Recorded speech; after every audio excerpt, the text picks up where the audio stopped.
Before I could object and tell them I wasn't resisting, a hatch opened above me, and ice-cold water was dropped onto my head. It burned like liquid fire. I might have been able to generate electricity, but when I came into contact with water, it electrified me like it might a human. The lights in the room glowed, and one of the bulbs exploded. I was too busy dealing with the convulsions, trying to get my feet off the floor and out of the puddle that my wooden stool sat in. My legs didn't want to comply with my silent prayer. They were painfully frozen as the electricity continued to surge through me. Go get another bulb. I knew what was coming. There was a pattern whenever Baco was working. My only relief came from the fact that I was lethal to him.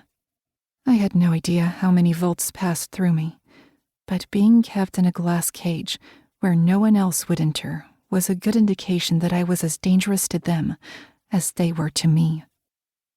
My cage was in the center of a windowless room. It was never silent in there, thanks to the constant hum of the electricity in the air and the sound from the television. At the far end was the control room. The large glass windows were perfect for keeping an eye on their power source. The moment Carl stepped out of it, disappearing into the building my cage was in, Baco locked the door behind him. I wasn't naked, but I might as well have been. I had a slip to wear. It was the same one I'd been wearing for about 2 years now. I probably smelled, but after being stuck in a cage with recycled air and nothing to compare it to, I didn't know. I was also given an ice-cold shower on a regular basis, which might have helped. The threadbare slip was white. As soon as it got wet, it went see-through. It's a fucking shame that body is wasted on a battery. Baco grunted as he unzipped his pants.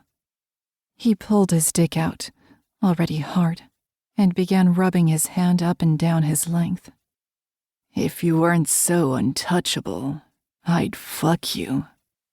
His gaze grew hooded. It's a good thing I'm untouchable, I spat back at him. There wasn't much else I could do. My body was exhausted from the dousing, and moving wasn't an option with the puddle beneath me. The length of my chains meant I couldn't cover myself, no matter how much I wanted to. All I could do was sit there and be thankful that on this occasion, my slip hadn't ridden up to expose any more of me. Say what you will, but I'm the only man that will ever make you wet, he said. It was like watching a play. He had the same lines, which he used every single time, and I knew what would follow. I tipped my head forward, just in time for the next dousing of water. I forced back my scream, biting on the inside of my cheek to stop myself. Baco liked to hear me scream, so I didn't want to give him that satisfaction, no matter how much pain I was in. Now, that's not how we do this, battery, he chided me. From the corner of my eye, I could see him continue to pleasure himself. The taste of blood in my mouth gave me a sense of satisfaction. He wasn't going to get off because of me. Not today. Baco caught me staring and blew me a kiss. He moved closer to the microphone. With the glass walls between us, the only way we could hear each other was through a two-way intercom. If I wasn't praying to die, I was praying for them to turn it off, especially when it seemed to amplify Baco's grunts as he jacked off to my pain. Gimme your light show, battery. And then his hand slammed down on the controls. Water poured over me in a constant stream.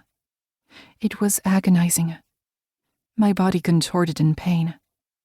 I tried to hold on, desperate to stop him from coming, but it was too much. A scream erupted from inside me.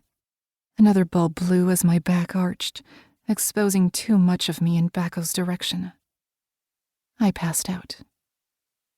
Unconsciousness offered only.